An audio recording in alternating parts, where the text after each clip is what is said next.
پیارے دوستو السلام علیکم۔ حضرت علی رضی اللہ عنہ نے فرمایا، بیٹی کی شادی کرتے وقت لڑکی میں یہ 3 خوبیاں ضرور دیکھو۔ والدین یہ ایک ویڈیو ہر حال میں دیکھیں۔ بیٹی کی خوشی پیاری ہے تو یہ 3 چیزیں لڑکا دیکھتے وقت کبھی اگنور مت کرنا۔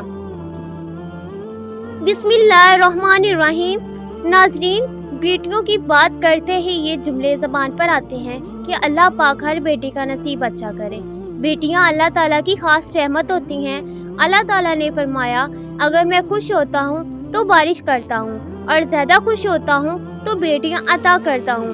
بیٹیاں کہاں ہر ایک کے نصیب میں ہوتی ہیں۔ اللہ کو جو گھر پسند ہو یہ وہاں ہوتی ہیں۔ بیٹیاں اپنا رزق اور نصیب ساتھ لے کر آتی ہیں۔ اگر کسی بیٹی کے نصیب میں پریشانی دشواری ہو تو یہ پہلے سے اس کے نصیب میں لکھ دی جاتی ہیں۔ بس یہ ان پر منحصر ہے کہ وہ اس دشواری کا مقابلہ کیسے ڈٹ کر کرتی ہیں۔ بیٹیوں کی بچپن کی شرارتیں والدین کو پوری عمر نہیں بھولتی۔ بڑی ہو کر بیٹیاں اور بھی اچھی لگتی ہیں، مگر رخصتی کے بعد ان کی باتوں کو یاد کر کے والدین اور بھی زیادہ خوش ہوتے ہیں۔ ہر والدین کی یہ تمنا ہوتی ہے کہ وہ اپنی بیٹیوں کو کبھی بھی اپنے سے دور نہ کریں، لیکن سنتے نبوی پر عمل کرتے ہوئے انہیں دوسرے گھر رخصت کرنا پڑتا ہے۔ میری ایک بہن نے لکھا ہے، کچھ روز پہلے پیش آنے والا یہ ایک سچا واقعہ ہے۔ وہ کہتی ہے کہ میں سبزی خریدنے کی غرض سے ایک سبزی فروش بابا کی دکان پر گئی۔ بابا جی کے پاس ان کی 5 سالہ معصوم سی پوتی بیٹھی تھی، جو بڑی معصومیت سے بابا جی کو بوری سے سبزی نکال کر دے رہی تھی۔ اتنی دیر میں ایک صاحب سبزی خریدنے وہاں آ موجود ہوئے۔ لگتا ہے کہ بابا جی سے ان کی پرانی جان پہچان ہے۔ ان کے درمیان ہونے والی گفتگو سے ہی مجھے اندازہ ہوا تھا کہ وہ بچی بابا جی کی پوتی ہے۔ ان صاحب نے آتے ہی بابا جی سے اس بچی کے بارے میں پوچھا تو بابا جی نے بتایا کہ یہ میری پوتی ہے۔ مزید یہ بھی بتایا کہ میرے 4 پوتے بھی ہیں۔ پھر بابا جی نے ان صاحب سے ان کی بیٹیوں کا حال چال پوچھا اور ساتھ ہی دعا دی کہ اللہ ان کے اچھے نصیب کرے۔ بس یہ سننے کی دیر تھی کہ ان دونوں کے درمیان ایک انتہائی دلچسپ اور سبق آموز گفتگو کا آغاز ہو گیا۔ میں اپنی سبزی وغیرہ بھول بھال کر ان دونوں کے درمیان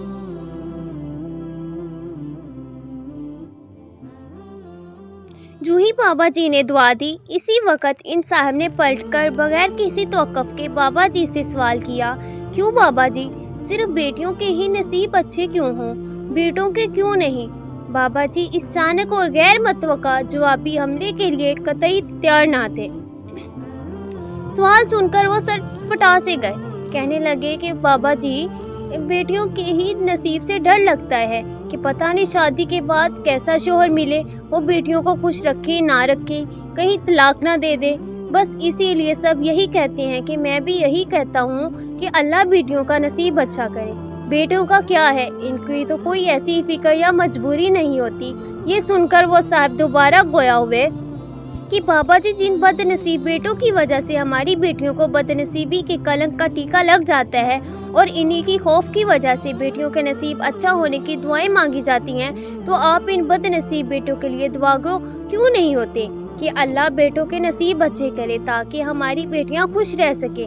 اگر ہمارے بیٹے اچھے نصیب والے ہو جائیں تو ہماری بیٹیوں کا نصیب لا محالہ اچھا ہو جائے گا۔ ہم خود ہی بیٹیوں کو بہت سمجھنے لگتے ہیں اور خود ہی ان کے نصیب سے ڈرنے لگ جاتے ہیں، اور جو ان ساری باتوں کی وجوہات کی جڑ ہے، ان میں لگی دیمک کا علاج نہیں کرتے۔ بابا جی، دعائیں ہماری بیٹیوں کا نصیب اچھا کرنے کی ضرور مانگے، مگر ساتھ ہی دعائیں ہمارے بیٹوں کا نصیب اچھا کرنے کی بھی مانگے۔ اس بات کی میں گارنٹی دیتا ہوں کہ ہماری بیٹیاں ایسی دعاؤں سے خوش رہیں گی، ان کا نصیب خود ہی سنور جائے گا۔ بس آج سے آپ نے یہ بھی دعا دینی ہے کہ اللہ آپ کے بیٹوں کا نصیب اچھا کرے۔ اس گفتگو کے دوران میں دکان کے قریب موجود ایک بینچ پر بیٹھ گئی تھی اور باتیں سننے کے ساتھ ساتھ بابا جی کے چہرے کے دلچسپ اتار چڑھاؤ کا مشاہدہ بھی کر رہی تھی۔ اگر اس وقت کوئی میری حالت دیکھتا تو محظوظ ہوئے بغیر نہ رہتا کہ میں ایک سبزی کی دکان کے سامنے ایک بینچ پر سکتے کی حالت میں منجمد ہو کر ایسے بیٹھی تھی جیسے کسی پرائمری کلاس کا بچہ اپنے استاد سے کوئی دلچسپ کہانی سن رہا ہو۔ بابا جی ان صاحب کی گفتگو سے کافی متاثر نظر آ رہے تھے۔ نہ صرف بابا جی بلکہ میرے دماغ کے بھی کافی طبق روشن ہو گئے تھے۔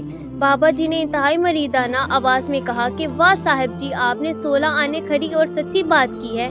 मैं आज से मिलने जुलने वाले को आपकी समझाई हुई ये बात समझाऊंगा। मुझे सब समझ आ गया है। बाबा जी और भी बहुत कुछ कहे जा रहे थे और साथ ही साथ अपनी पोती को भी प्यार करते जा रहे थे। इन साहब के चेहरे पर खुशी और फतह का तासर लिए भरपूर मुस्कुराहट थी। इन्होंने बाबा जी का शुक्रिया अदा करते हुए सब्जी का थैला उठाया और बाबा जी से गर्मजोशी से हाथ मिलाते हुए वहां से चल दिए। बाबा जी और मैं सख्ते की हालत में इनको दूर तक जाते हुए देखते रहे। पोती की आवाज़ ने इस सकूत को तोड़ा। बाबा जी पोती की तरफ मतवज्जा हुए बगैर खुद कलाम हुए। कमाल के साहब जी हैं ये, इस दिन मैं सब्जी लिए बगैर ही लौट आई। मुझे इस सब्जी फरोश बाबा जी की दुकान से और बहुत कुछ जो मिल गया था। बाबा जी के साथ साथ मैंने भी इस बात को पल्ले बांधकर आगे तक पहुंचाने का इरादा किया और यही सोचकर आज कलम उठाया। अपनी बेटियों को बोझ और बदनसीब ना समझे, अपनी नौजवान नस्ल के बेटों को संवारे और इनके अच्छे नसीब के लिए दुआ गो हों, ताकि हमारी बेटियों का मुस्तकबिल ऐसे नौजवानों से मंसूब हो जिनके इरादे नेक, मजबूत और पुख्ता हों और जिनके दिल खलूस व हमदर्दी, प्यार और मोहब्बत के एहसास से भरपूर हों। बहरहाल अल्लाह पाक दोनों के नसीब अच्छे करे। मोहतरम नाज़रीन, इस्लाम में गैर कफू में शादी करना गलत है। शरीयत में ऐसा करना जायज़ है मगर पसंदीदा अमल नहीं है, बशर्ते क्या बहुत मजबूरी हो। कफू का मतलब है कि लड़का लड़की के हम पल्ला हो। 6 चीज़ों में हज़रत ज़ैनब रज़ी अल्लाह अन्हा का निकाह नबी पाक सल्लल्लाहु अलैहि वसल्लम ने हज़रत ज़ैद बिन हारिसा रज़ी अल्लाह अन्हा से किया, मगर वो निकाह कामयाब ना हो सका। इस पर सब फुक़हा का इत्तफ़ाक़ है कि बाप के लिए गलत है कि वो अपनी बेटी का निकाह गैर कफू में कर दे, क्योंकि औरत शोहर के मातहत होती है और जिसके मातहत होती है इसका आपसे दर्जे में ऊपर होना ज़रूरी है। आप कभी भी ज़हनी तौर पर अपने सर का ताज ऐसे शख्स को नहीं बनाएंगे जो आपसे कमतर हो। ये इसलिए है ताकि औरत को इस चीज़ का एहसास हो कि मेरा शोहर देखने में काफ़ी मेरा शोहर लग रहा है। हाँ, मैं इसकी अतायत करूँगी, लेकिन मेरे शोहर का मुझसे मर्तबे में ऊंचा होना ज़रूरी है। इससे औरत को तहफ़्फ़ुज़ का एहसास होता है। औरत चाहे खुद कितनी मालदार या मजबूत क्यों ना हो, लेकिन वो अपने शोहर को हमेशा खुद से मजबूत देखना चाहती है। अब अगर एक ब्रिगेडियर की बेटी है और इसकी शादी एक बिल्कुल लो लेवल के बंदे से हो जाए है, वो भी मुसलमान, जन्नत में भी जाएगा, लेकिन ये जोड़ा आपस में चलेगा नहीं, क्योंकि इस्लाम दीन फितरत है और वही बात करेगा जो कि फितरत के मुआफ़िक है। एक शख्स हज़रत अली रज़ी अल्लाह अन्हु के पास आया और अर्ज़ करने लगा, या अली रज़ी अल्लाह अन्हु, मैं अपनी बेटी की शादी कैसे आदमी से करूं कि मेरी बेटी हमेशा सुखी रहे और कोई दुख और परेशानी इसके पास ना आए।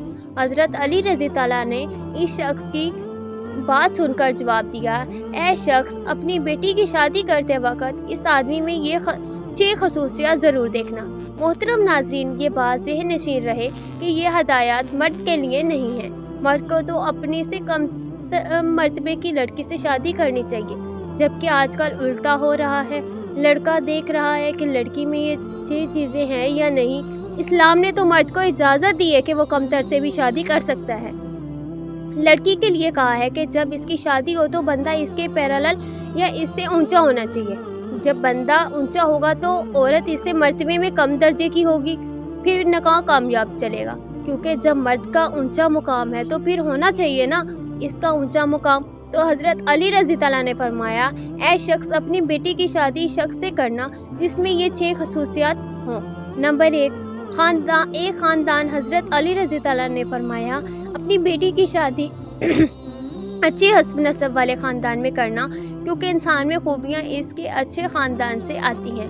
कुछ लोग कहते हैं कि ख़ानदान कुछ नहीं होता, तो ऐसा नहीं है। ऐसा नहीं है कि गैर ख़ानदान में नहीं करनी चाहिए। गैर ख़ानदान में शादी ज़रूर करनी चाहिए अगर जोड़ का रिश्ता मिल रहा है, मगर कमतर ख़ानदान में ना करें। कमतर ख़ानदान का मतलब होते हैं कि बाज़ ख़ानदान हरकतों में मशहूर होते हैं नीच हरकतों की वजह से। इसका ये मतलब नहीं कि इनमें हर आदमी नीच होता है, लेकिन बाज़ ख़ानदानों के बारे में मशहूर होता है कि ये अच्छी फैमिली नहीं है, ये तमीज़ वाले लोग नहीं हैं। ये अलग बात है कि इनमें से